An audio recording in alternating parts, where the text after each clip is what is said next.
មកដឹងពីតម្លៃ BM21 ដោយនៅក្នុងមួយគ្រឿងមានតម្លៃរហូតដល់ទៅតម្លៃ BM21 ត្រូវបានគេសន្មតថាមានតម្លៃជាមធ្យមប្រហែល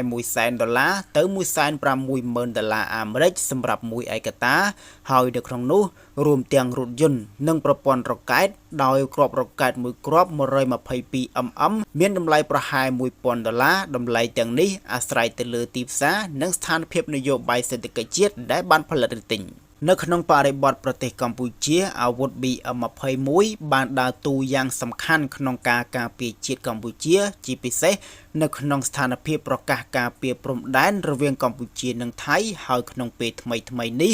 កងទ័ពកម្ពុជារបស់យើងក៏បានប្រើប្រាស់ BM21 ក្នុងការឆ្លើយតបជាមួយនឹងសកម្មភាពជម្លោះនៅតាមព្រំដែនផងដែរដើម្បីបង្ហាញថាកម្ពុជាមិនអនុញ្ញាតឲ្យមានការរំលោភបំពានអធិបតេយ្យភាពនិងអភិបាលភាពលើទឹកដីរបស់កម្ពុជានោះទេការបាញ់អាវុធ BM21 ត្រូវបានគេអះអាងថាគឺជាសកម្មភាពការពារខ្លួនក្នុងស្ថានភាពប៉ះទង្គិចណាមួយដែលស្ថិតនៅក្រោមការគ្រប់គ្រងរបស់យោធានិងបញ្ជាការរបស់រដ្ឋត្រូវបានគេសន្មតថាមានតម្លៃជាមធ្យមប្រហែល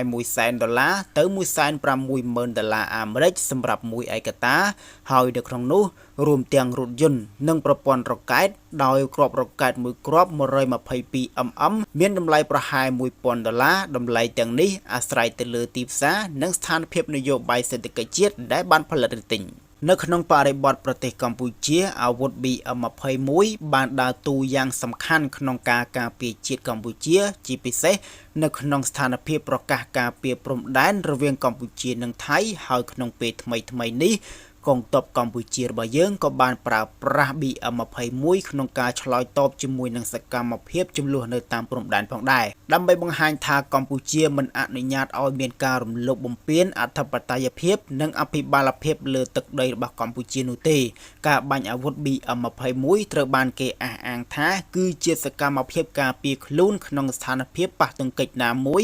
ដែលស្ថិតនៅក្រោមការគ្រប់គ្រងរបស់យោធានិងបញ្ជាការរបស់រដ្ឋ